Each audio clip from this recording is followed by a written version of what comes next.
Hello, good evening. Good evening, ma'am. Right, okay. How are you, Nilakshi, Mafasa, Tilini, Hasara? Then I see Philip, Jahannath, and Sumaya. Good, ma'am. Mafasa. Yeah, okay. Right. Can you just give me a briefing on what I actually did last time as the last topic?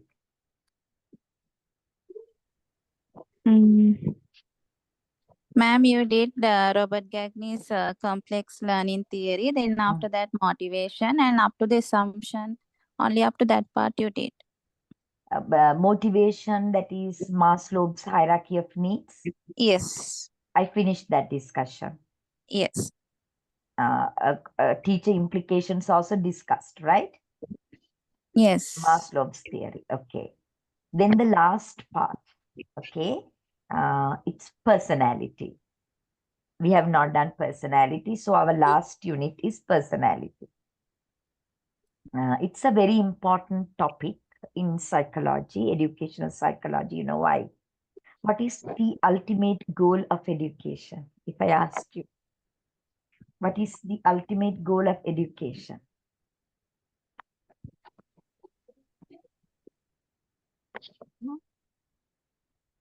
Ultimate goal of education should be what? What do you expect the education to do to a child, and to what kind of output is expected? A balanced personality, development of a balanced personality. Am I right?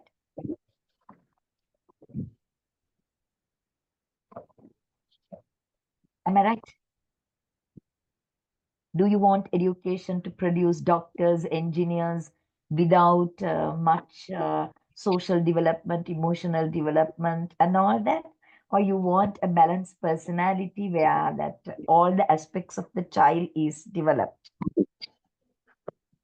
We want all the aspects to be developed. No, in lifespan development also we discuss cognitive development, social development, emotional development.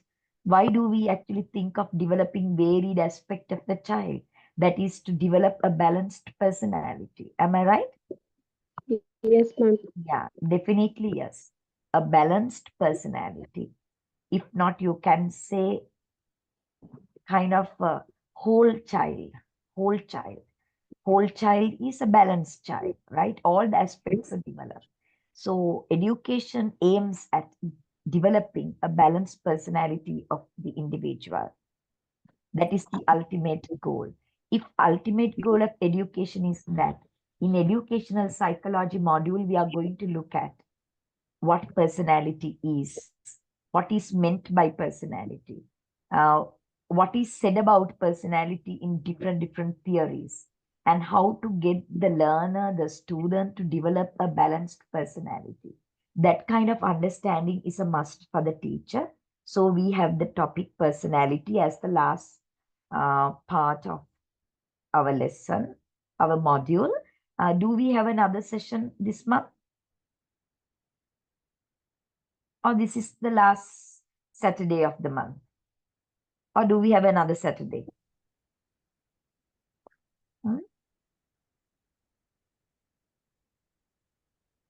No idea. We'll go to the timetable and see. We have 31st also is a Saturday, no? So we have one more session. Okay, then we can finish Yes, madam. personality. We need 2 days to discuss personality theories, and then we can finish it off, right? Then module is done. But I actually still could not communicate, talk to the campus to talk about your assignment. With the last batch, of course, it was a presentation, but it all depends on the number. So now only 12 students in the class, but maybe the actual number is more than that, no? So because of that, if it is 12, of course, we can get you to do a presentation. But before next Saturday, I will actually definitely talking to them and coming back to you about the assignment that you will be given, okay? Whether it's written or presentation. I prefer a presentation, let's say. So Okay, with ma'am. that, yeah, with that, um, I will get you to actually look at my lecture notes on personality. Let me open. If I ask you this question, what is meant by personality? What is meant by personality? Hmm? As you understand what is meant by personality.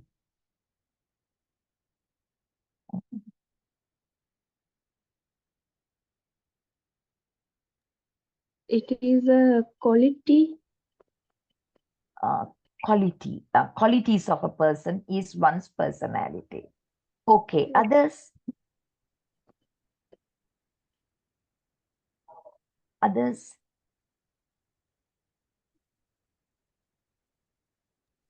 Character. Character. Can you explain it further? Like mm, good qualities shows a good character, then it indicates the personality of a person. You're correct. Actually speaking, as you said, it's the character, it's the qualities of a person, but it is actually our layman's interpretation of personality. Okay, so we will actually, what you said is correct, but we can actually fine tune this, what you have said. Okay, so some people we call him, he has a very good personality. Sometimes we see, he has a very weak personality. So it involves characters, behaviors, qualities of an individual. Yes, it's true. But we have to add some key elements into this, what you have said about personality. So let me open my PowerPoint. Okay. And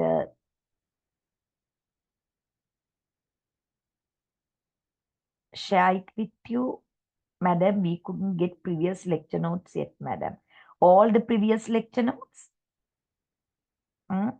Last 2 weeks, madam. Last 2 weeks. This is what I'm going to do. Now, next week is our last session. And as I couldn't keep to the promise, definitely by Monday, I will actually give you all the lecture notes in order. Unit 1, Unit 2, Unit 3, like that. Madam, Till personality. Okay? yeah, madam. Psychology and technology, both notes will be. You have not got Yeah. neither. Right. Yeah. Technology also, all the notes they may last 2 weeks, right? Yeah, madam. Right. I will send, don't worry. And sorry about it. Okay. Right. Then for technology, what did I do last time? 5E model and 5E and 3P. I showed you sample lesson plans also. Am I right? Yes, madam. Yes, madam. Then we will come to the end of it, the discussion. So we will do a small recap and finish it off next week. Okay. Tomorrow is the last session then. Okay. Okay, madam. Then the module done. So now can you see what I'm sharing, personality psychology? Yes, madam, we can see. Okay. So now you said personality is one's character, one's qualities, one's behaviors, one's thinking, and all that. Okay, yes. Actually speaking, personality is the characteristic patterns of feelings and behaviors, right? How we think, how we feel, how we behave. That is what you said, no? Qualities, then behaviors කියලා කිව්වේ ඒකයි. එහෙමනම් personality is the patterns of thoughts, patterns of feelings, and patterns of behaviors. හැබැයි there is one important word that you have to add that make a person unique. That make a person unique. Unique is, it is not shown by others. It is your own personality. It's your own way of feeling and thinking and behaving. It is unique to you. So uniqueness, that specific word is very important. in defining one's personality. The way you think, the way you behave, the way you feel is your own way of feeling and thinking and doing. The others actually don't have it, right? Similarities may be there, but uniqueness is there. So that term, that very word uniqueness is very important. You have to add that part to what you said. Qualities, feelings, thoughts, and behaviors of a person chemically. So it arises from within the individual and remains fairly consistent throughout. This is also very important, consistency, right? Your behaviors, your thoughts, your feelings should be consistent throughout your life, fairly consistent. Now, suppose now you meet somebody for the first time. You meet me for the first time in the lecture in the virtual classroom. I'm actually trying to actually make the first impression. I will be the kindest of all, right? And I'm very friendly. I will actually talk to you nicely because it's the first day. We want to actually impress you. So that is not my consistent behavior. I get annoyed easily. I actually sometimes advise you a lot because I actually can't tolerate you like that. So my true behaviors, my true feelings and thoughts actually reveals once time passes. That is true to every one of us. That is true to every one of us. So because of that, there is something called first impression. No? There's something called first impression. So we all try to actually give the first impression. So because of that, that is not my true personality. That is not my true personality. No? So the true personality is consistent throughout life. ඒක මේ දවසක් පෙන්නලා දවසක් නැති වෙන්නේ විදියක් නැහැ. So as you said, personality is one's qualities, one's character, one's feelings, one's behavior. But it has to be unique to that person and it has to be fairly consistent throughout life to be called that it is his or her personality. Got it? Yes, ma'am. Yeah. Personality is a pattern of relatively permanent traits and unique characteristics that give both consistency and individuality to a person's behavior. So with uniqueness, you get the individuality. With persistence and consistency, you get relatively permanent traits in you. So just because that I behave something like this for today and tomorrow is not my personality. It has to be fairly consistent in my personality to call it my personality and your personality. Okay. So you have to towards uniqueness and consistency, right? To call it your personality, right? Then let's go to the next slide. We are going to look at some theories of personality. Freudian theory we all have done. Am I right?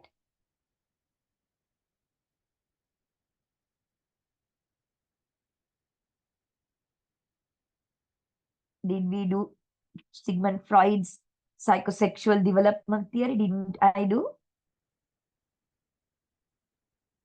Oh. Didn't I talk to you about ego, superego, driven by pleasure-seeking principle, realistic principle, and moralistic principle? We මතක discussed නැහැ? it. All right. So that is development theory as well as a personality theory, because in the personality theory, we discuss id, ego, superego as the three components of our personality driven by pleasure seeking, realistic, and moralistic principle. So that is actually discussed. I really don't have to actually talk about it again. But there are other theories that we can discuss. One is Eysenck's pen model. Eysenck's pen model, psychoticism, extraversion, and neuroticism. And then this is ocean theory or the big five theory, Why do we call it ocean theory? OCEAN. Acronym ocean, the first letters are taken. And then we can talk about Carl Rogers' personality theory. Carl Rogers' personality theory. And then we can talk about Carl Jung's personality theory. Carl Jung's personality theory. Okay? So we will discuss all these except Sigmund Freud's id, ego, superego personality components. First, starting with Freudian personality theory, I don't have to repeat. According to Freud, our personality has three components, namely id, ego, superego. As we are born, the newborn child has only id component of the personality driven by pleasure principle. So we are born with fulfillment of the need to fulfill libidos, bodily stimulations and gratification is there. So it is actually from birth up to 1 year, the child has only the id component of personality. So the child actually is driven by pleasure seeking principle. So the child wants the gratification of the body part during the first year, that is the orals. That is why the child is very particular about feeding, right? Sucking. And feeding is the most important life event for the child. And the child has only the id component of personality. Because of that, the child can't be waiting. The child needs gratification, right? The child can't be waiting. Immediate gratification is expected by the child. Then the second component of personality is ego. Ego component of personality emerges from 1 year to 3 years. It is driven by realistic principle. Realistic principle, the child can wait. The child can postpone. If the child is hungry, the child can wait till the mother is seen. Because now the child has id and ego both. So the pleasure seeking principle and realistic principle both there. The child is more rational now, right? The child is a little bit tamed now, right? And then from 3 to 5 years, the third component of personality, that is superego, emerges. Superego is driven by moralistic principle, the child's understanding between right and wrong. So when the child is 5 years, the child has all the three components of personality, ego, superego. So when the child actually looks for gratification, the child does not actually need all immediate gratification. The child can wait, child can postpone, child can actually control because the ego is there.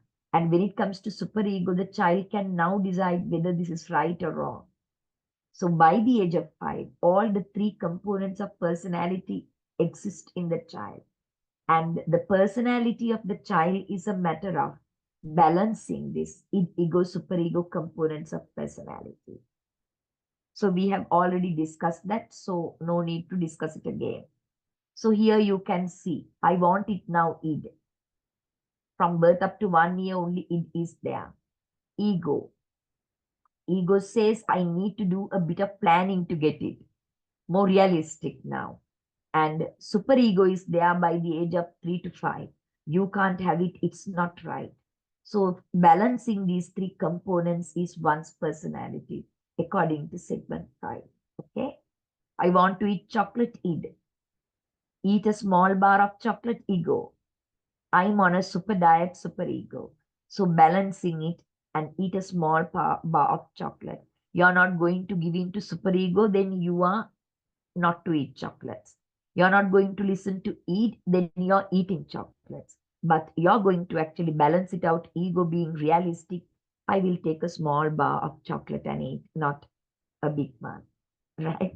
That is how we balance our personalities, because we are born with libidos. We are born with a sense of right and wrong and how to balance it in between, right? For example, if you go beyond this, now when we all know, when we are teenagers, by the age of 11, 12, such young age, that you have the sexual attraction to the opposite sex. But if you take our culture, it is not actually allowed. It's not entertained. So it will be your attraction to the opposite sex. And your superego, maybe it is not right. I have to finish my education. My parents will not allow this. My school will not accept this. I should not actually engage in such things. So then your ego says, right, postpone it for a while. First finish your studies, then get a job, and then you can actually fulfill your needs. So that is realistic. The ego balancing it out between id and superego. If you think, oh, it's not right, I should not think of that superego, you have to become a priest or a sage or somebody, right? Then if you're balancing it out, you will postpone it. It's such a simple example of how these personalities are balanced through the components of ego, superego, and the balancing part is done by ego, both basically being realistic. Okay, got it? I actually went on telling this because we have done this part earlier also. Okay, there. Okay, ma'am. Yeah, okay. Now we'll go to I sense three-dimensional personality. Eysenck is the name of the psychologist. Okay, three dimensions of personality trait theory. Trait theory is your personality is a matter of your nature. Nature can inherited. It is gotten by you in your genes. Your personality is in your genes. It's only one theory, right? All the theories don't talk like that. But Eysenck talk about in his trait theory of personality, that personalities of the individuals that we meet, we can actually categorize them into three dimensions. We can look at them and see whether they are extroverts or introverts. We can look at them and say whether they are emotionally stable or they are neuroticistic. And we can look at them and see whether they are psychotistic or realistic. Okay? That is how we actually put them, the individuals, categorize them into different personality types. According to Eysenck's three dimensions of personality, we can look at people and decide whether they are more into extroversion or introversion, whether they are extroverts or introverts. And then we can look at them and see whether they are emotionally stable or neurocystic. We can look at them and see whether they are psychotistic or whether they are realistic, right? So we will take one by one the three dimensions and discuss. Is it understood, dear? Yes, ma'am. Yeah, Madam. okay. Right. Thank you for responding. Then we'll go to the first one. We look at people and try to understand their personalities, applying Eysenck's three-dimensional theory. First, we will look at them and see whether they are extroverts or introverts. Now, you tell yourself also, right? And see whether you're an extrovert or introvert. If you're an extrovert, you are energized when you're with others, right? You're an extrovert, then you feel that you're energized, you're happy when you're with others. You're sociable, you're outgoing, you make lots of friends, and you are partying. That's your personality. You're happy, you're energized when with others. So you're an extrovert. And there are others, those who are introverts. And if you're not introversion of personality, if not, they are introverts. Introverts, actually, they are drained. They are drained when they are with others. They prefer solitude. They prefer to be alone. They want their own time. They don't make lots of friends. They have a handful of friends which are very close, a small circle of people. They don't make friends with each Tom and Jerry, So the two different types of personalities. What type of a personality are you? Are you an extrovert? More into nobody's 100% extrovert. Nobody's 100% introverts, but you're more into extraversion or introversion. What about you? Actually, I'm an introvert. You might not think so. I talk to people. I actually a friendly person and all that. Nobody will think that I'm an introvert. But I know myself, right? I want my own time, right? I'm happy when I have time to think and be alone and reflect and all that. So it's a definitely a must that I need some peace of mind to be all alone at home. And I actually go for parties, but it's sometimes a kind of a tiring things. Sometimes I feel like I really don't want to attend this, but what to do like that. So I don't have a large circle of friends, but a small circle of friends, but very close friends, close friends like that. So I'm more into introversion. I'm an introvert. But it doesn't mean that I don't have extroversion qualities because nobody's 100% there. What about you? Are you an introvert or an extrovert? Extrovert. You're an extrovert. Why do you say that you're an extrovert? Hmm? Why do you say that you're an extrovert? I won't be always silent, ma'am. I will have a conversation with unknown person also. I will have my conversation without any. Really good. So you want to talk all the time, am I right? Yes, ma'am. You want to talk all the time, make friends and on the go partying, even in the first meeting that you actually make a very close relationship with others. Am I right? Yes, ma'am. Yes, ma'am. Yeah, that kind of introverts. Very good. Sorry, extroverts are there. Extrovert. Definitely. So, which type is better if I ask you? Being an extrovert or being an introvert? Extrovert. Yeah, that is a misconception. Okay, that is a misconception. Both the types of personalities have their own stable and unstable characteristics. If not stable is good characteristics, unstable is not so good, weak characteristics. So because of that, just because that you are an introvert, just because that you are an extrovert, it doesn't guarantee that you have a better personality because both the types have their stable or unstable characteristics as per Eysenck. So look at this diagram. Then you can easily see if you're an extrovert, what are the stable or the good characteristics that you have? You are a natural leader. You're very lively and you light up wherever you go. Responsive. Responsive can you actually make others feel that you're there for them, right? You're outgoing and sociable. You're active. But on the flip side, unstable characters that the extroverts have, you're impulsive. Impulsive can without thinking you act. Without thinking twice, you act. So that sometimes is bad to be impulsive and excitable, easily excite whenever. And sometimes you are aggressive and tough as well. So they are the actually unstable characteristics of extroverts. If you go to introverts this side, they also have stable, good characteristics and unstable, not so good characteristics. What are the stable characteristics of introverts? Introverts are calm. They're reliable. Kiwa they karano, right? And they are very controlled. They are very thoughtful, right?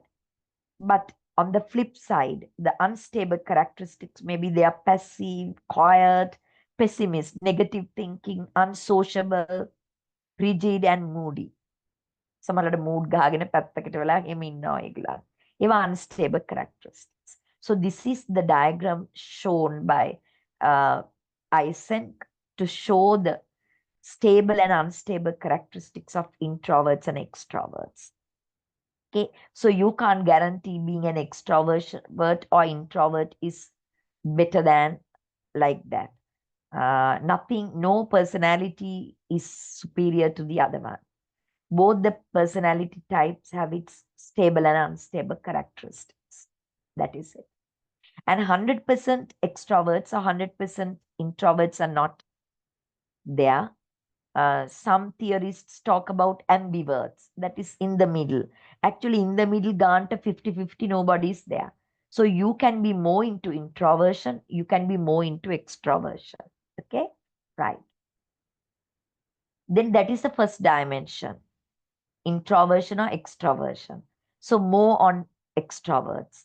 Extroverts are energized by socializing, as you said, San, and solve problems through discussion, always talking and going to people and talking. You are often described as friendly and approachable and open and willing to share. Love to talk. As you said, love to talk. They're extroverts. Then what about introverts? What are their common signs?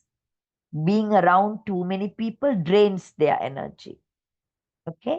You have small group of close friends. People think you're quiet and may find it difficult to get to know you. Samahar ay kena, you're a dark horse. Gupta igila kena. You're very self-aware. That is a very good plus point. As you are actually a thinking bird, you reflect on yourself. You reflect on what happens every day. So because of that, self-awareness is very high in introverts. You enjoy solitude, right? You enjoy being alone. That is introversion. So further about introverts and extroverts. And second dimension of the 3 dimension of personality, neuroticism and emotional stability. Neuroticism and emotional stability. So Eisen proposes that look at individuals, right, and categorize them into one of these two, neurocystic or emotionally stable. Some individuals, they can remain emotionally constant. They can control their emotions. They are emotional stability they have. But there are some, the slightest thing happen, they become overwhelmed and they express their emotions and they are actually neuroticistic. They can't control their emotions. අපි කියනවා moodiness and even temperedness. If you are neurocystic, neuroticism, you are moody, right? If you are emotionally stable, there is even temperedness, right? Then psychoticism or realistic. Later on, this third dimension is added by Eisen by looking at mentally sick individuals. And according to Eisen, there are people who are psychoticistic. That is, they can't actually deal with reality. They can't accept reality. They become overwhelmed when something happens, something wrong happened to them. And they actually live in a world of fantasy. And there are some, those who are very realistic. They actually deal with reality easily. They come to terms with reality. So you can look at people and see whether they are psychoticistic, find difficult to deal with reality, and whether they are realistic, that they can accept reality and come to terms with it. You have 2 sets of people in personality categorization. That is about the 3 dimension personality traits theory of Eysenck. You have to think whether they are introverts or extroverts. You have to think whether they are neurocystic or they are actually emotionally stable. You have to think whether they are psychotistic or whether they are realistic. That is it. Okay.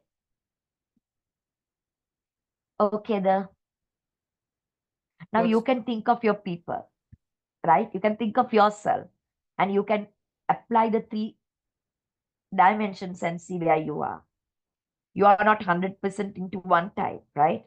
You may be more into one of the types.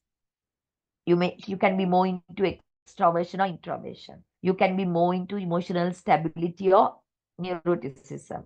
You are more into psychoticism, realistic. What is it? Anybody would like to share your thoughts about yourself?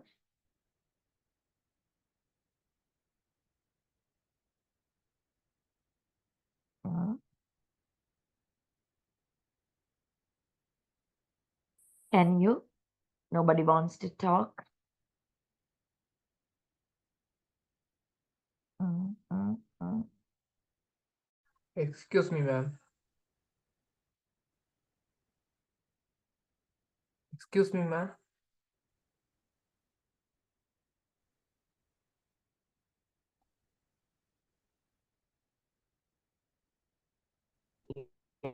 Yeah.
Right. Okay.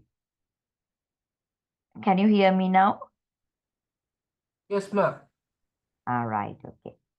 So you were telling something, Philip. Yes, ma'am. I already told you, no, man. I'm already extrovert, Yeah, that and is true. yes. Then when it What comes about to, the other two dimensions? Are you emotionally stable or you're neurocystic? I'm emotionally stable, ma'am. I won't be always breakdown for every situation. I will Very control my good. emotions. Very good. What about realistic or psychoticistic? Realistic, ma'am. Yeah, very good. You have a very good personality there. Thank you, Okay. ma'am. Yeah, very good. That is Philip.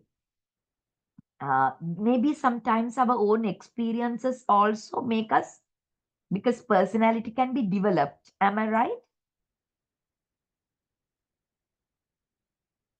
That is why we are talking about personality development.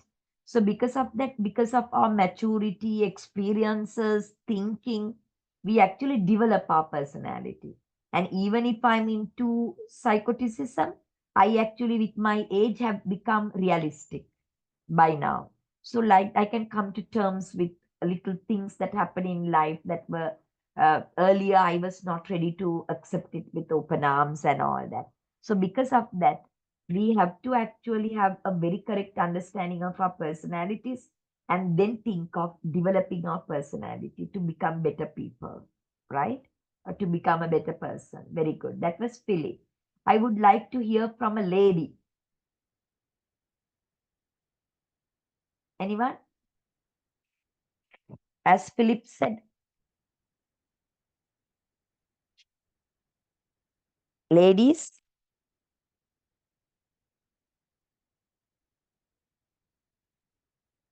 you don't want to talk? Hello, am I connected? Yes, ma'am. They don't want to talk then, eh? Silence. Okay, silence is killing, not always good. Okay, silent killers, right? Then we come to another theory, Big Five personality theory. So, Big Five personality theory is not proposed by a theorist or a psychologist. Excuse me, ma'am. Instead, yeah, Your screen is off, ma'am. I have to share, eh? Because it was, let me,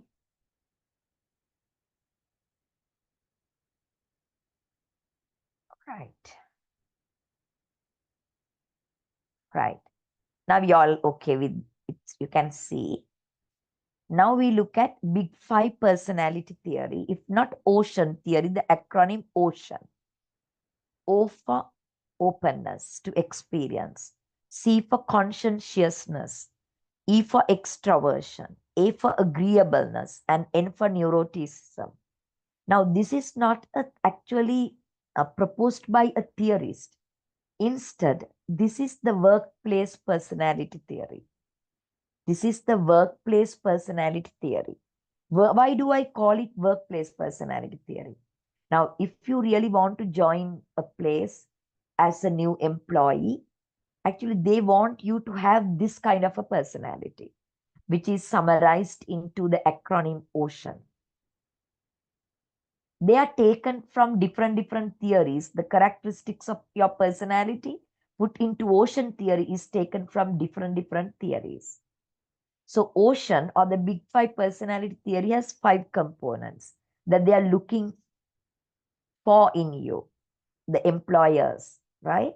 First is openness to experience, the first O in the OCEAN theory.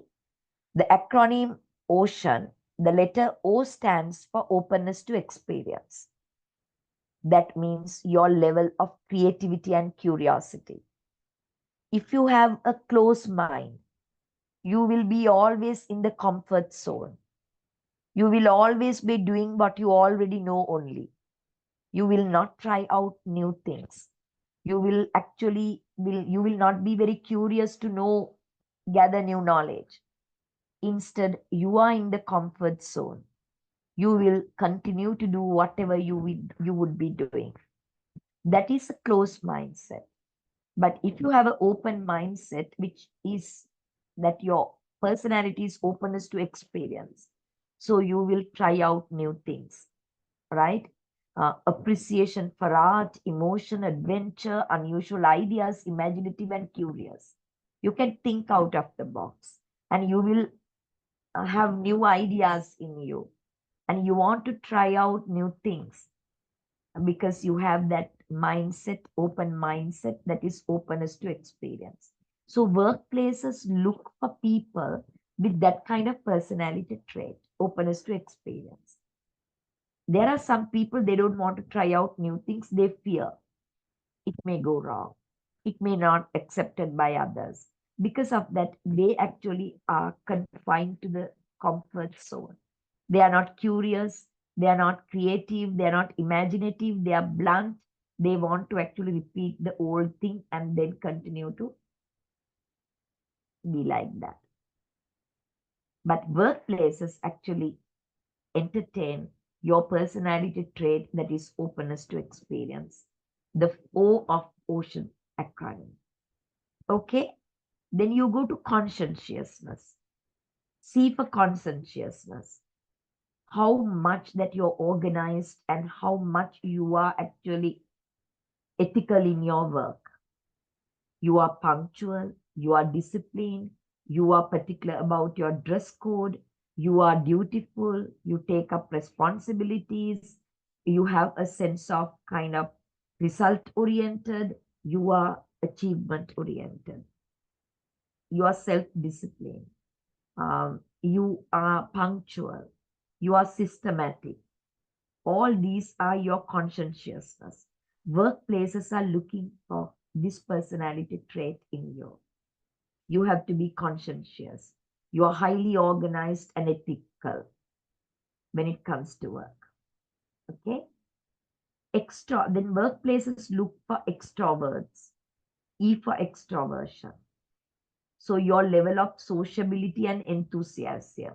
Your level of sociability and enthusiasm. How much that you are actually team player. How much you enjoy being with others.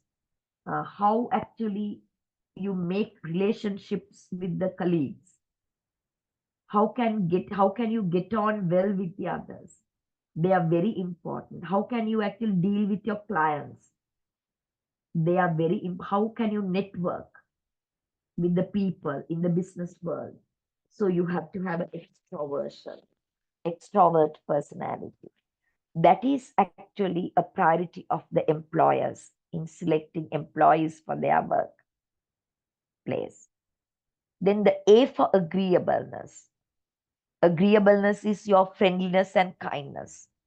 Agreeableness is your friendliness and kindness. So you are a person who is cooperative. You are actually not antagonistic and suspicious. You are very compassionate. You make friends and you are nice to people, right? There are some people, they actually are very suspicious. They don't trust others. They keep distance and they actually fault finders.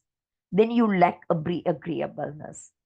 But workplaces are looking for people who has this personality trait: agreeableness, friendliness, kindness, and compassionate and cooperative, right? Then the last is N. It is for neuroticism, your level of calmness and tranquility. If you're neurocystic, you will not be calm, you will not be tranquil, you will be actually anxious, anger, and depressed. That is why in advertisements that you see, those who can work under pressure can apply Kilatheanol, because you are not neurocystic. That is it. Okay. So this is what workplace personality theory, termed as OCEAN, the acronym. O for openness to experience, C for conscientiousness, E for extraversion, A for agreeableness, and N for neuroticism. Okay. Got it, or you didn't get that? Got it, ma'am. Yeah. If you search internet, there are a lot of personality tests. You can go for a self-assessment and see. There are lots of surveys available for free assessment of big five personalities in you, right? Big five personalities in you. Very good ones are there. I also once got it assessed by self-administered survey. You also can try leisurely. So that is about the big five personality theory. I'm asking you this question. Are you employable? Are you employable? Do you have these big five personality theories in you? Can you talk? Or are there areas that you need to actually improve?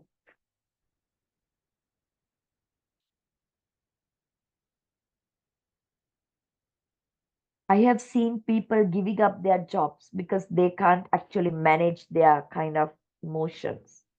They are always anxious, depressed, and angry and overwhelmed. So I have seen they actually stop working for a while because they want a break. Yala. That is their level of neuroticism, right?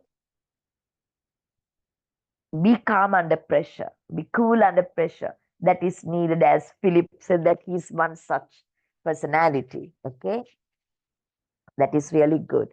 And to me, of course, those came with my maturity and age, with experience. Initially, I was not very I was a bit neurocystic, emotionally unstable, and all that. Right, okay. Got it? Yes or no? Yes, ma'am. Got it. Yeah, only Philip speaks. Yes, What about madam. others? Yeah, now, yes. Okay. Then we'll go to the next theory. Okay. The next is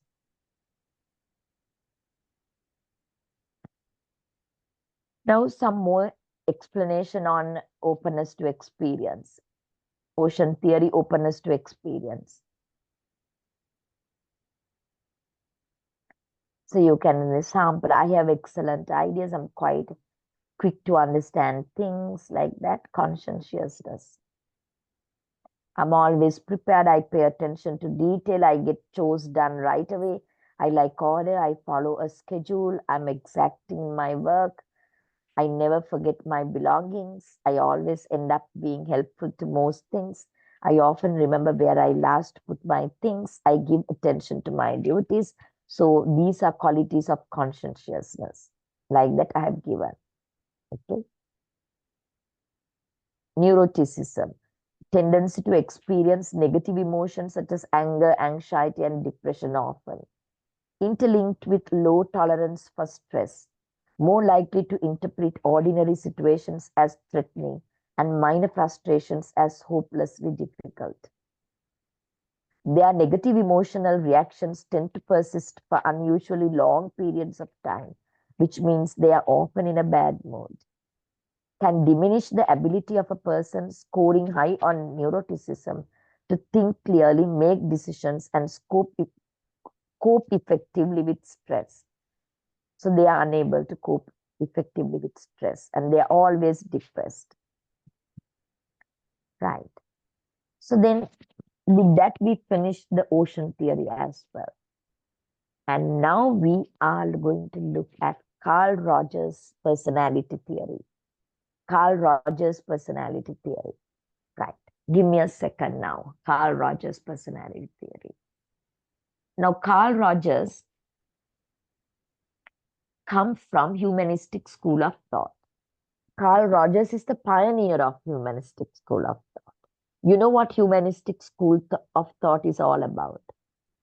So can you talk about humanistic school of thought before we get into Carl Rogers' personality theory? Anyone of you? We discuss it on the first day as 4 major branches, schools of thoughts of psychology. Humanism.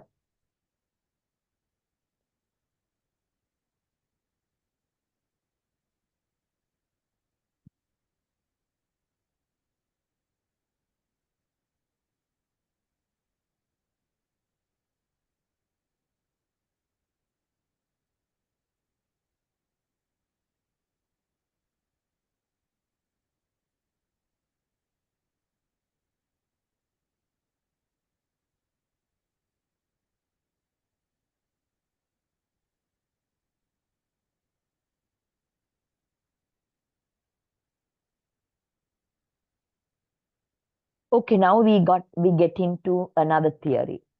What is this theory about? Carl Rogers' personality theory. Carl Rogers' theory of personality. Carl Rogers, you know, pioneer of humanistic psychology. We discussed the school of thought humanistic on the first day. 4 major schools of thoughts, right? So, what are their assumptions? What are their assumptions when it comes to studying the mind? Can you tell me? What are the assumptions of humanistic school of thought? Can you remember? Yeah? Yes? You said something?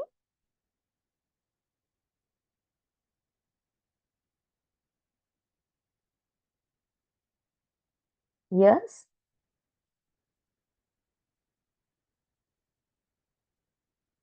Yeah.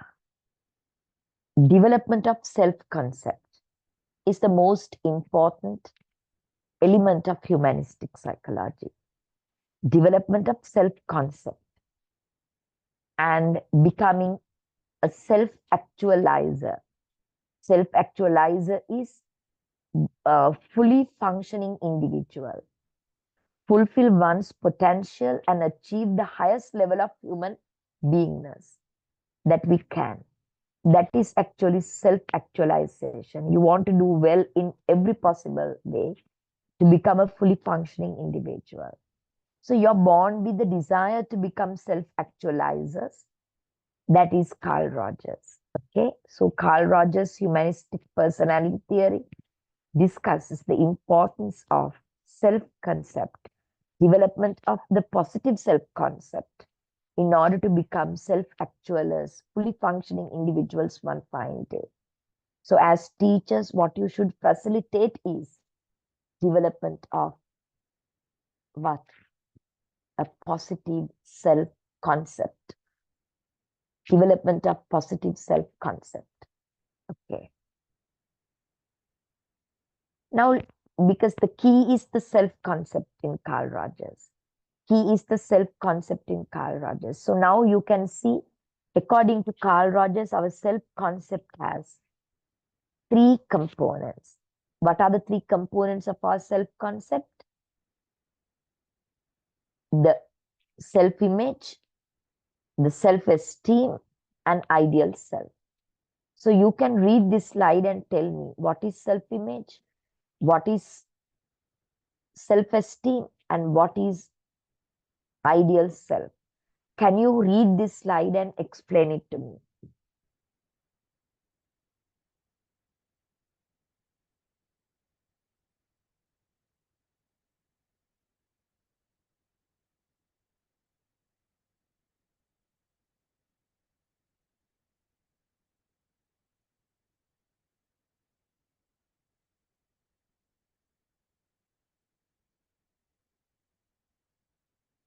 Okay, now, ready?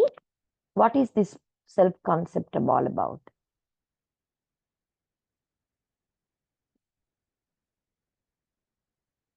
As you understand, don't worry.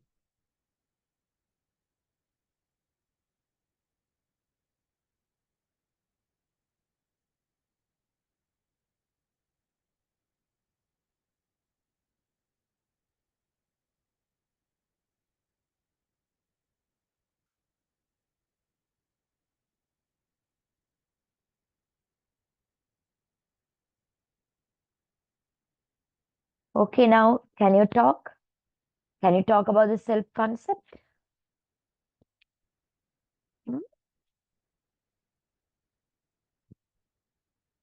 Hello?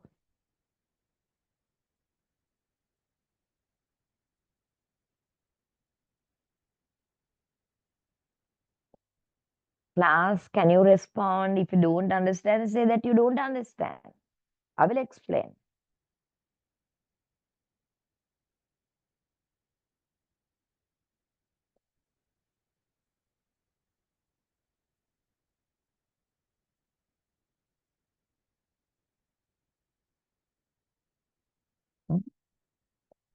Why are you not responding? Are you not listening? Right. Madam, Yeah, we didn't get the point, madam. right. Okay, I will explain.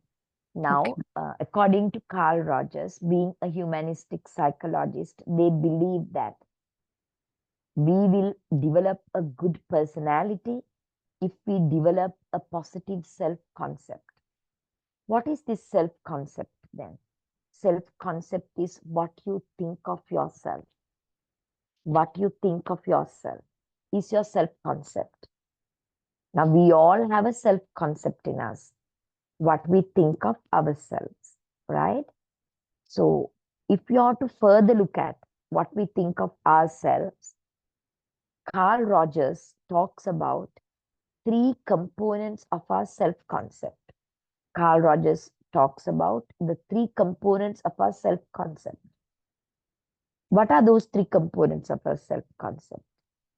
Self-image, self-esteem, and ideal self.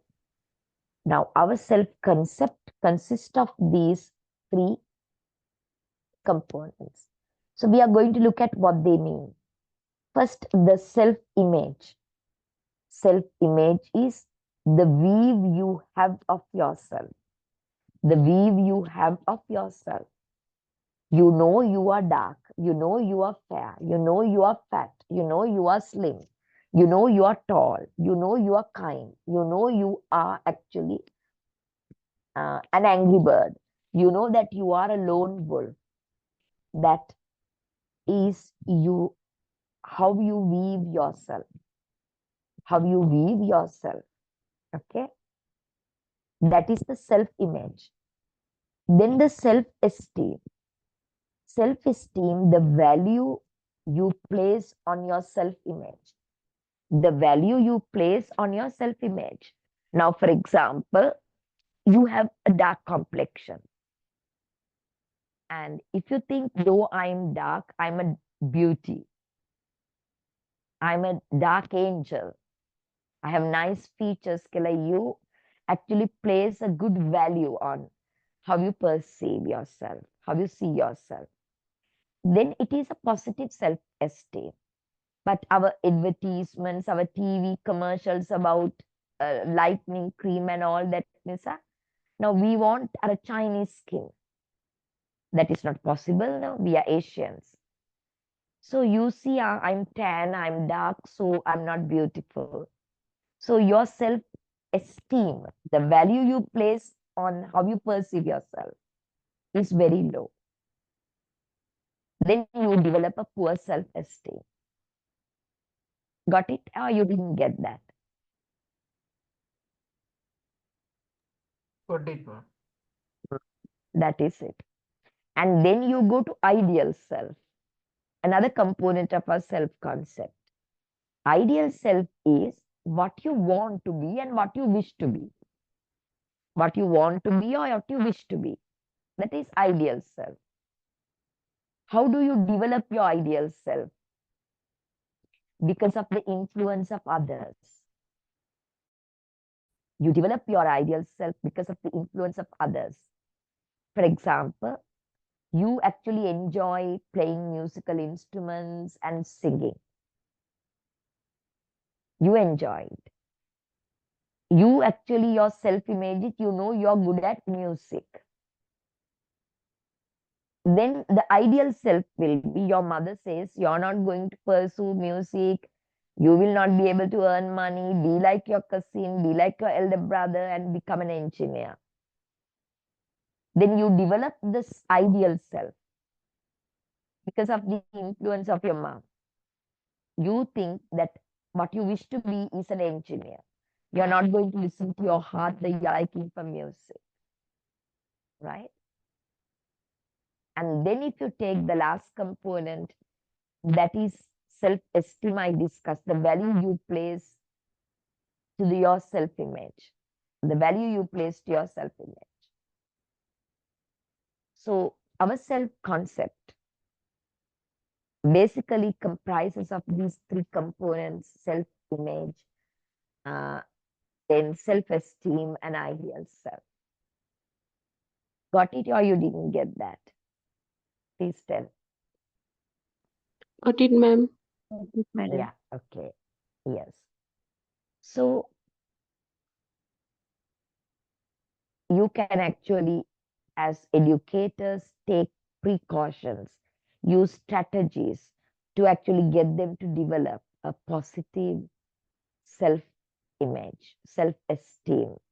And you have to actually facilitate the process of developing a very good self-esteem. Okay. And how can you actually get them to develop a good positive self-concept, how they perceive themselves? How can you get them to develop it? You have to, there's one key answer to this. Give them unconditional positive regard. Give them unconditional,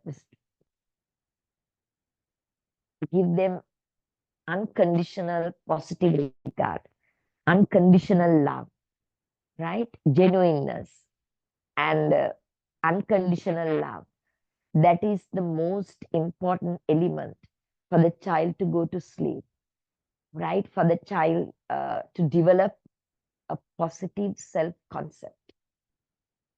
For the child to develop a positive self-concept, you need to actually get them to develop a positive self-concept.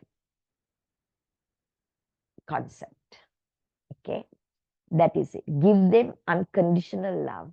Give them unconditional positive regard.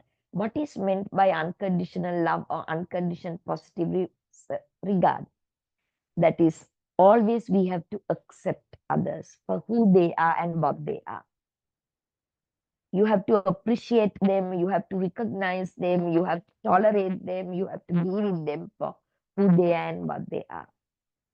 But it is actually it does not happen in the materialistic world. Why? Even your own parents, right? They want you to become an engineer, not a musician. Look at the media, look at TV. They all have these different sorts of advertisements to sell their products. So they say if you want to actually pass this interview, you have to use Fair and Lovely and get your skin lightened color. That is not true. But that advertisement makes you to actually develop a negative self-concept. And even your very own siblings, your parents, they all actually make it happen. That is, get them to develop a kind of uh, poor self-concept. Poor self-concept. Is it clear before I go to the next part? Yes, madam. Right, okay. Then we look at the two terms, congruence and incongruence. Very important. Congruence and incongruence. How do we discuss congruence and incongruence then? Now, if your self-image and ideal self, මොකද self-image කියන්නේ what you think of yourself, how you perceive yourself. Ideal self, what you want to be, what you wish to be, because of the influence of others.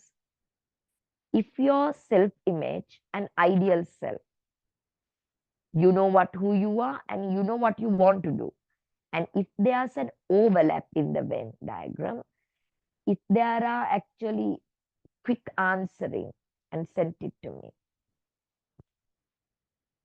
Right. So then you know if the self-image and ideal self, they actually overlap a lot. They're matching. What you want to be and what you really think of yourself is matching. Then of course, you can get them to develop a positive self-concept. Because you are in a state of incongruence. Sorry, you are in a state of congruence. Right? But if you're in a state of incongruence, that means your self-image and your ideal self, what you wish to be, there's a big gap now. There's little overlap. There's a big gap now between the two. The ideal self and the self-image. They are actually poles apart. They don't overlap now. You are in a state of incongruence.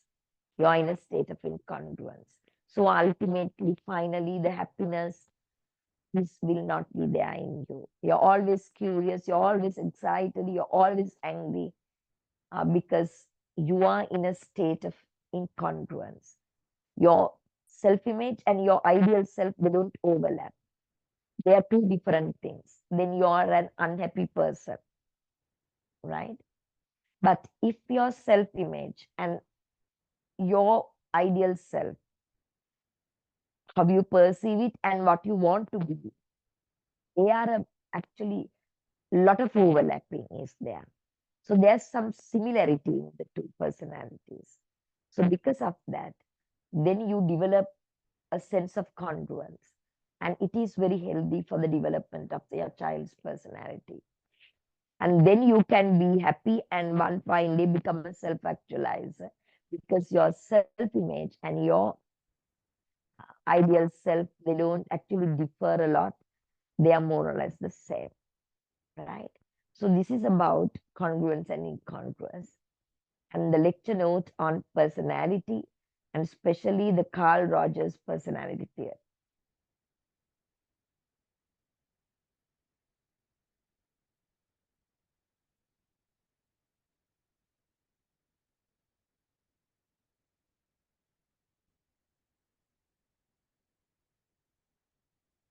Got it? Yes, madam. Hello. Yeah. Now you think of educational context. Now, what do we get the child to develop? Are we getting the child to develop a positive self-concept or a negative self-concept? If you don't actually understand individual differences, if you don't cater to their own learning styles, if you don't actually get them to participate in decision making with the family, and then you know they will not develop kind of a positive self-concept. Always make sure that you get them to develop a positive self-concept by applying what we discussed. get them to be happy, get them to um, be realistic, right? Get them not to become victims of this media and be obsessed with what you really don't have. All these things are contributing factors when it comes to Eisen's three-dimension theory of personality. And now we are discussing Carl Rogers' personality development. It's a humanistic psychology. So then you need to talk about self-image, ideal self, and self-esteem with examples.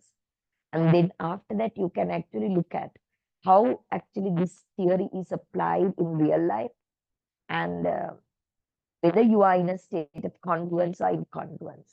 And when you apply this into educational context, don't lots of competitions. Get them to learn what they like, the way they like. Then their self-image and ideal self will not actually uh, poles apart. They are overlapping. They are doing what they like doing. So then they can easily in a state of congruence and happy, and then they can develop a positive self-concept. But if we give them an ideal self which is far from their reality, that is their self-image, then what happens? They are eternally struggling and they are in a state of unhappiness and they will develop a poor self-concept and they will never be self-actualizers. They are in a state of incongruence. But tap to yourself, tap to your role as the teacher and see whether you facilitate the development of congruence or incongruence in your own children and in your own self.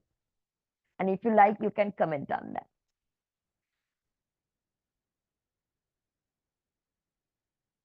If you like, you can comment on that.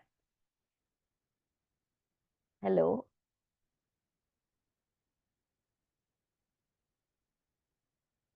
Madams, sirs, are you there? Yes, madam. කොහොමද ඔයගලන්ට කාල් රොජර්ස් ගැන හිතෙන්නේ? ඇත්තටම when it comes to your own classroom, we facilitate the development of congruence or the development of incongruence. අපි ළමයිට පුළුවන් දේ ගැන හොයලා බලලා ඒක කරන්න උනන්දු කරනවද නැත්නම් අපි වෙනම ideal self එකක් develop කරගන්න උදව් කරනවද? එතකොට they are in a state of incongruence නේද? අපි අතින් කොච්චර ඒ වගේ personality එක harass වෙනවද development එක කියන එක තමයි මම මෙතනදී හිතන්නේ කියලා කිව්වේ. Anything that you want to share about this?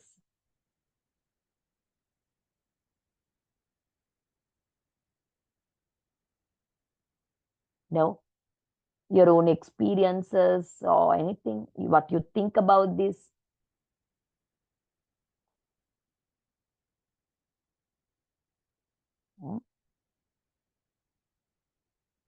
No?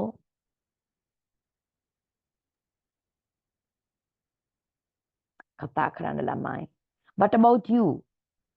Whether you are in a state of congruence or incongruence, just because of the influence of social media, just because of the influence of television advertisements, are we developing a kind of state of incongruence in us? So we can easily be in a congruence if we are accepted with unconditional love. Now, if somebody says you're fat, you want to lose your weight. So there's a condition. When you lose your weight, only that you are accepted, that feeling is there. Right? So you are not receiving unconditional love. Love can love නෙමෙයිනේ. Acceptance and everything is there. The whole world is actually giving you conditions, even your own parents, even your own husband and wife, even your own children, even your own religion. They all give you conditions. When you are given conditions, then you develop an different ideal self, which is far from your self-image. Then you are in a state of incongruence, eternal unhappiness, and develop a poor self-concept and never become actualizers. But if you are lucky enough to accept, for the others to accept you for who you are, right? And then, of course, You are happy, you're in a congruence, and then you develop a positive self-concept, and you are happy. But as teachers, do we get our students to be in a state of congruence? Hardly. Instead, we actually get them to develop an ideal self which is far from their self-image, and then give them unrealistic goals and putting them into a state of incongruence, unhappiness, and poor self-concept, and never become self-actualizers. Yes or no? I want you to comment. We do it to our own children, our own students, to our own self. It happens. කතා කරන්නකෝ ළමයි.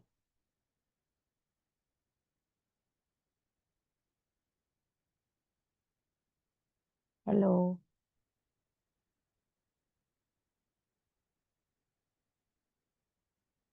Yes, ma'am. What have you got to talk about? Tell about this Carl Rogers personality theory.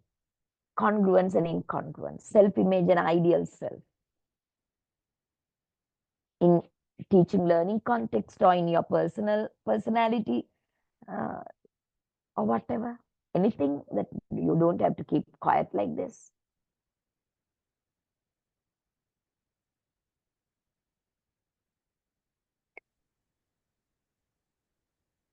Madam, At excuse least me, one or two. Yes. that when selecting the basket subjects, I think Yeah. sometimes this happens because if a student like to select drama and theater because of lacking of resources, teachers or something like that, we are unable to give that subject to the students. So the students are forced to take music, art and craft or some other subject. So is it coming under this? Yeah, actually, it's a very slight example. I don't say that it is actually challenging their personalities, right? But in a way, it's contributing, no? Because they actually know they are good in music. They know they are good in drama. They know that they love to do drama and all that. But anyway, due to lack of resources, the school is forcing them with literature or some other subject that they really don't want to actually do.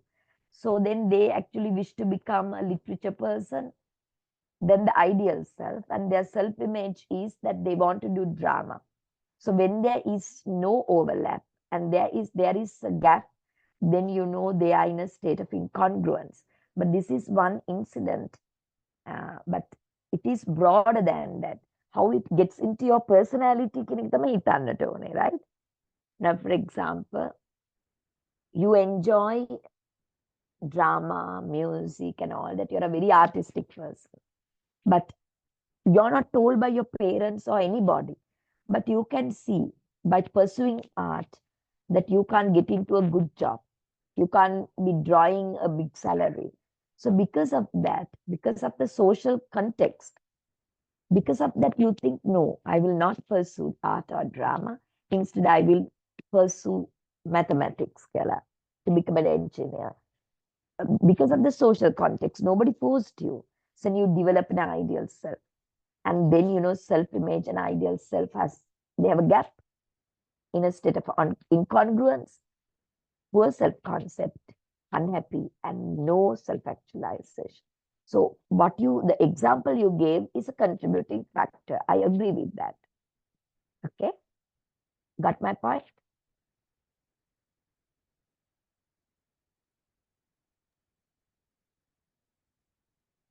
Yes, madam, thank you. Right, okay. Then this is about Carl Rogers. Then we can look at another personality theory. Let me open it. Carl Jung's personality theory, okay?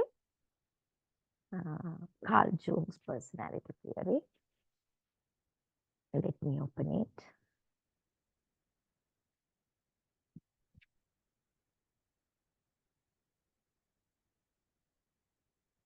pet.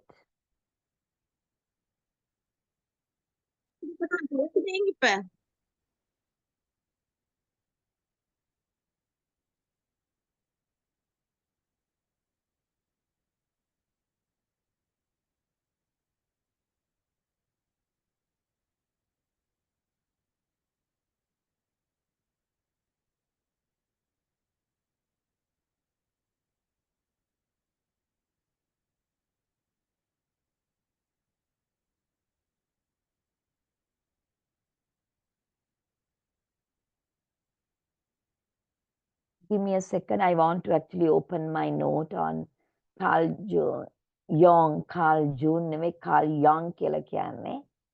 Carl Jung. Okay. Yeah.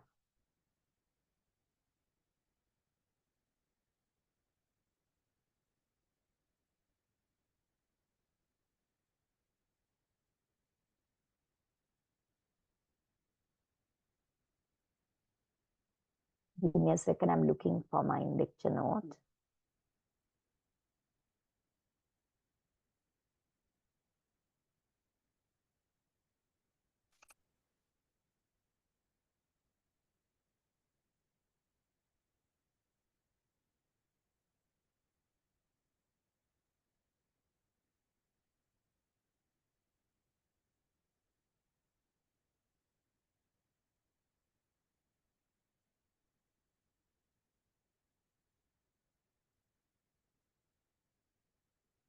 You need to give me a second. This.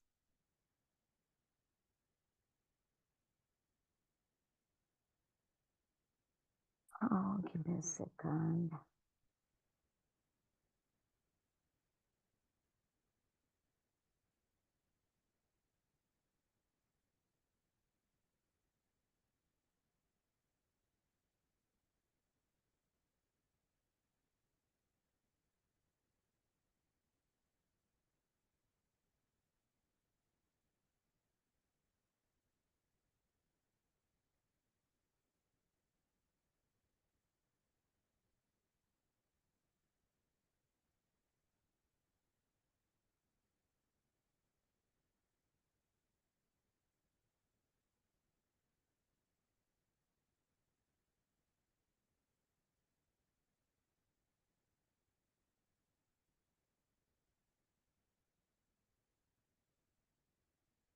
Right, okay.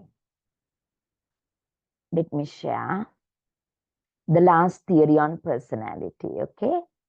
That is Carl Jung. Carl Jung personality theory. This is the wrong document once again. Okay, this is the one. Can you see the Word document I actually share? Yes, madam. Yeah, this is another personality theory, the Carl Jung model of psych. It's a personality theory. Okay, Carl Jung model of psych. It's a personality theory. If you take Carl Jung's model of psych is the mind, right? Psych is the mind and its dynamics. That is our thoughts, our feelings, and our emotions. Okay. Psych originates from the Greek word "suki," which translates to soul or spirit. In psychological and philosophical context, it generally refers to the entirety of human mind, including both conscious and unconscious aspects, right? Our mind has conscious and unconscious components.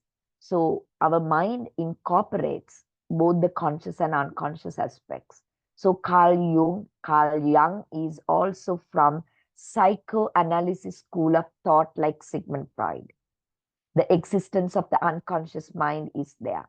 Even Sigmund Freud's we discussed the existence of the unconscious mind, the conflicts in the unconscious mind, how they are actually seen in our adult personality. That is what we discuss in Sigmund Freud. So here, Carl Jung being actually a psychoanalyst, he also believes in the existence of the conscious and the unconscious mind and how it affects our personality, right? If you take our mind, our soul, our psyche, it consists of conscious mind, I have highlighted it, the unconscious mind into two, personal unconscious and collective unconscious. So in the collective unconscious, you have archetypes. So we will be discussing one by one.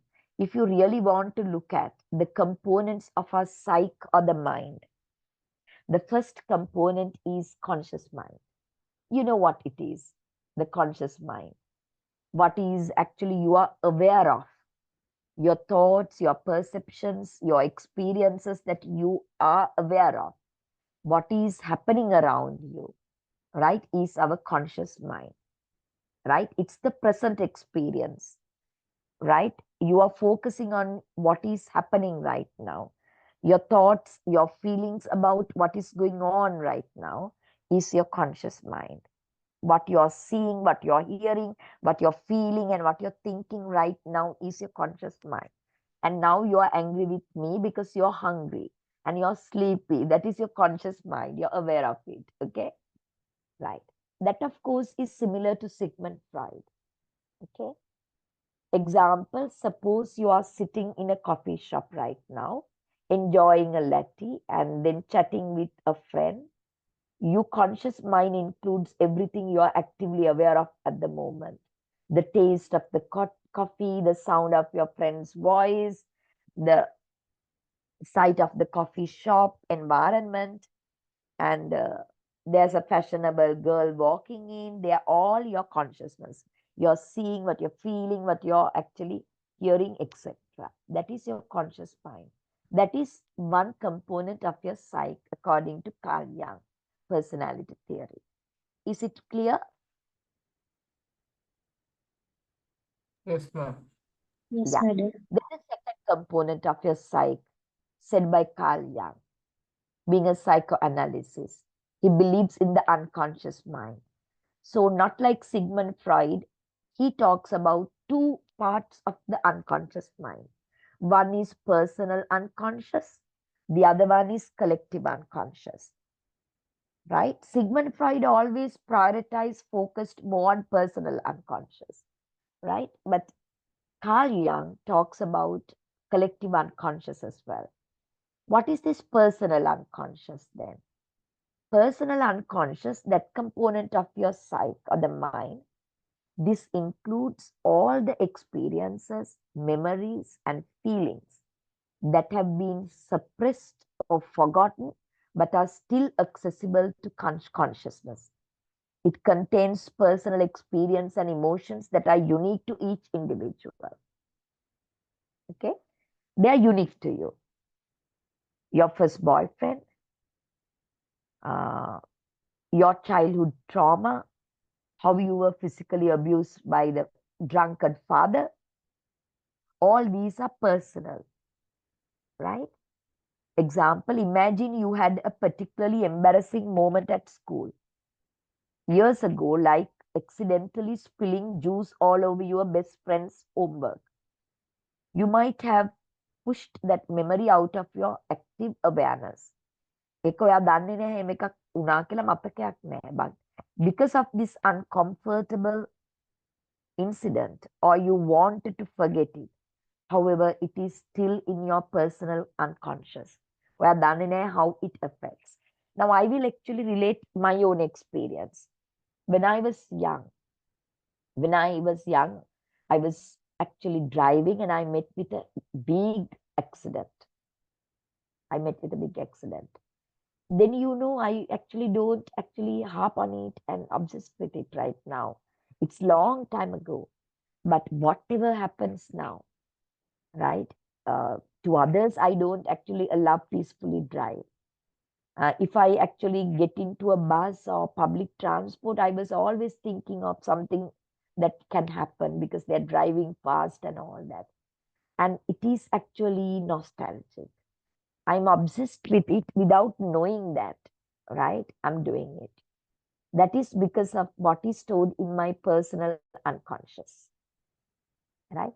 It is not actually consciously I'm thinking about it, but in the back of my mind, it is there. That is why I'm obsessed with this kind of feelings and thoughts. Accidents and anxieties related to those things are very common in me, right? So it happens to every one of us because of the personal unconscious. They are your own personal experiences, right? Collective unconsciousness is different. It's a new concept. Sigmund Freud does not talk about it. So you better pay more attention to this collective unconscious. It's a new thinking here. It's another component of your psyche or the mind, according to Carl Jung. This is a more abstract and profound layer of the unconscious that Jung believed is shared among all humans. It consists of archetypes. අපි හිතා ගන්න ඕනේ මේ collective unconscious එකේ තියෙන archetypes and universal symbols and experiences that transcend individual experience and are common across cultures and epochs. Now, for example, if you look at stories, right, films and all that, then most of the stories, most of the films that we watch, they have their own archetypes. Heroes are there, right? Robin Hood is an archetype. In every society that you can see a man who actually rob or who actually take from the rich, the affluent, and share it with the poor, taking side of the poor and working towards the good will of the poor by actually taxing the affluent.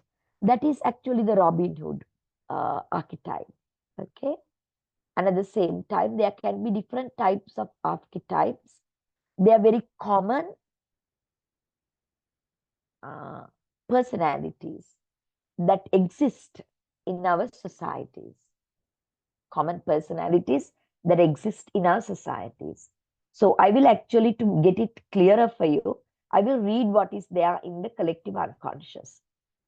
This is a more abstract and profound layer of the unconscious that Jung believed is shared among all humans. They are shared among all humans.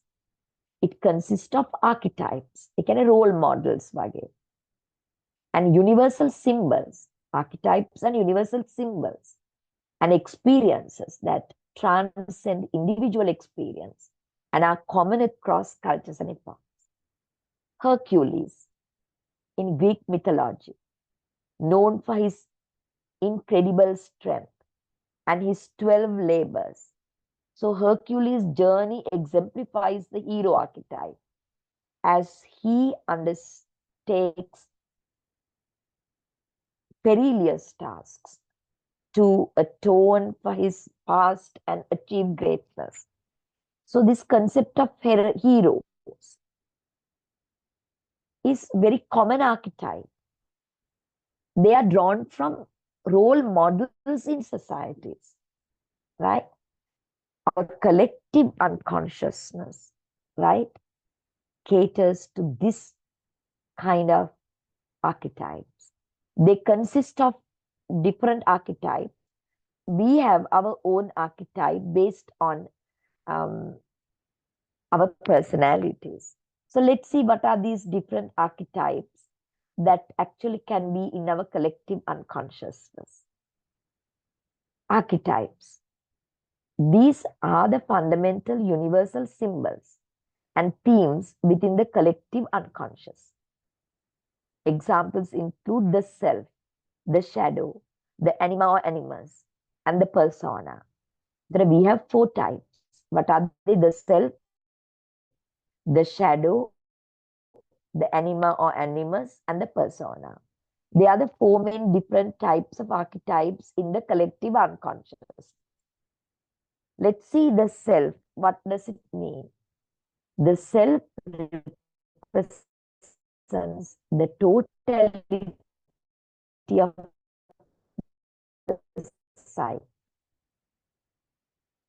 The self represents the totality of the side and the process of individual, the integration of side into one cohesive whole.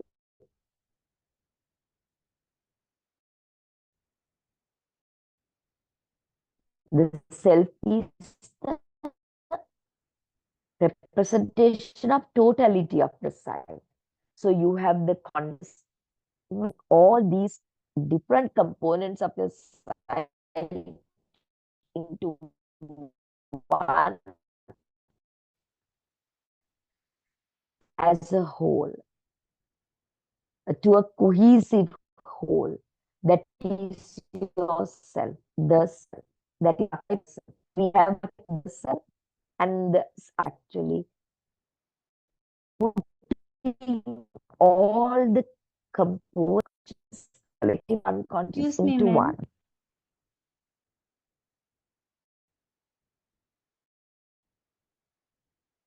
That is the self. Yeah. Yes. Am I not audible? Madam, Yes. I can't hear you properly, ma'am. Others? Now it's okay, madam. All right, okay. Maybe a connection issue, dear. Okay, right. Now we come to the second type archetype. That is the shadow. That is the shadow. Shadow represents the unconscious, repressed aspects of the personality. It contains traits and desires that the individual has rejected or is unaware of. I repeat, the second archetype is the shadow. The shadow represents the unconscious, repressed aspects of the personality. Contains traits and desires that the individual has rejected or is unaware of. Example, according to Carl Jung, unconscious mind that contains repressed weaknesses, desires, instincts, shortcomings. It's the darker side of the psyche that individuals often deny or ignore, but which nonetheless influences the behavior and the emotions of the individual's personality. So the shadow refers to our personality, the archetype that we have repressed, unconscious repressed aspect of our personality. There you have the desires, traits,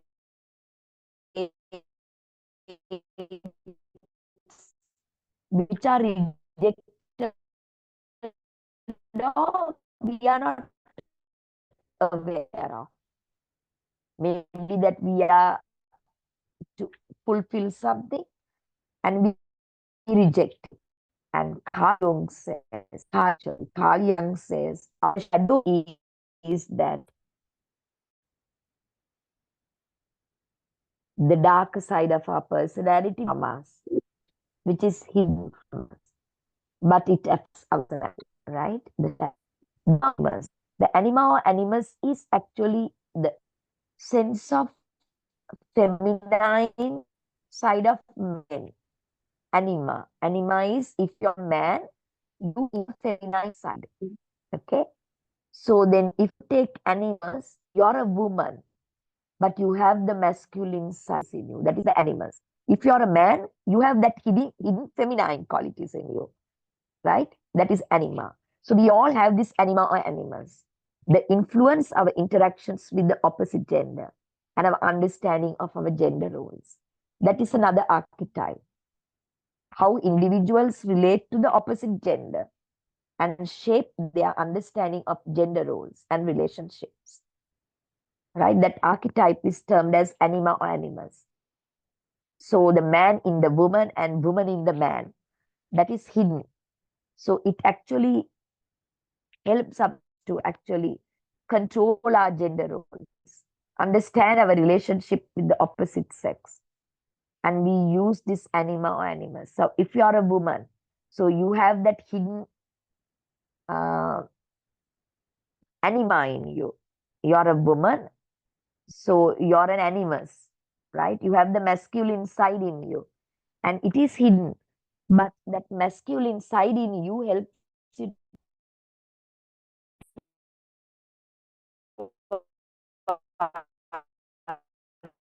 understand Can't hear you. the opposite sex, the man that you actually are very close with. Again, That your is a sound is power, yeah. breaking, madam. It Madam, can't can't. even. Yes, madam.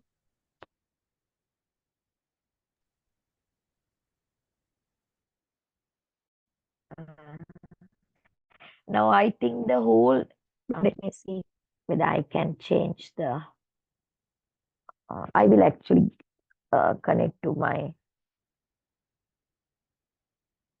give me a second, hotspot data. I'm using my fiber connection, thinking it's actually always good, but sometimes it's also really bad. So let me use my data.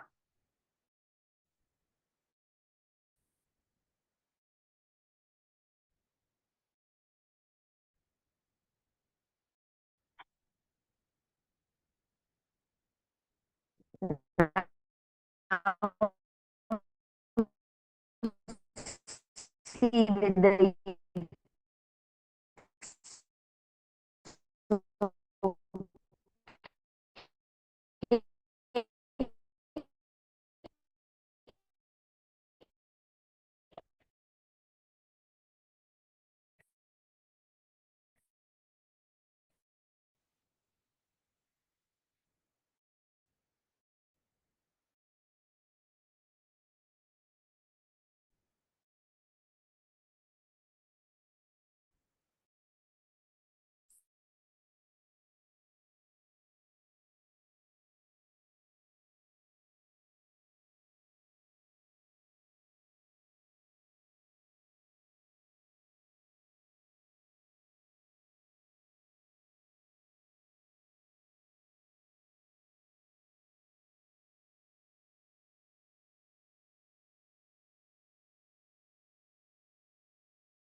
Hello,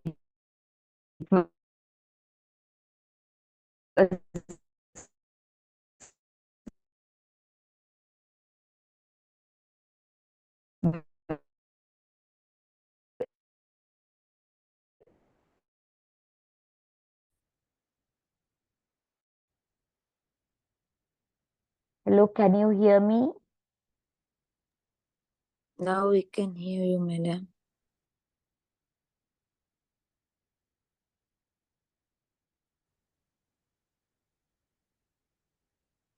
Yeah.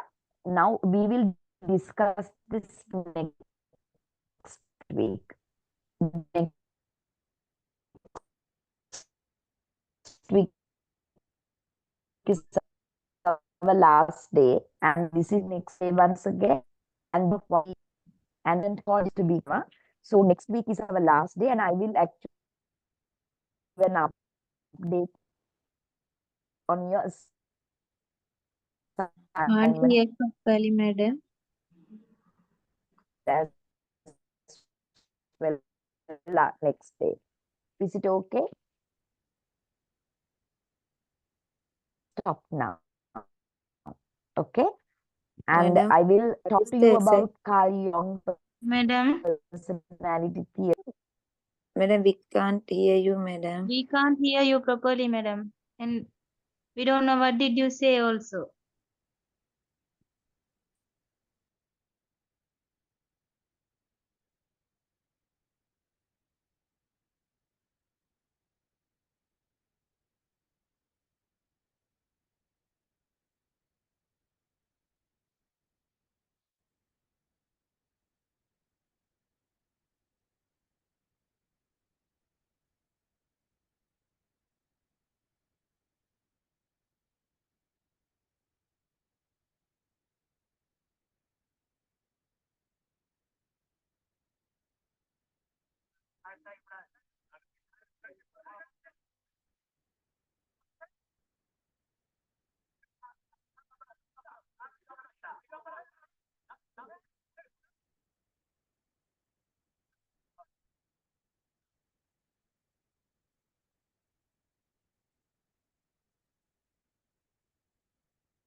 I think now I will actually leave the meeting.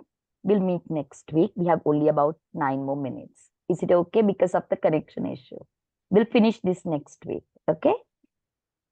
Okay, ma'am. Hello. Right, dear. Good night. Good night. And let's meet next week for the last session.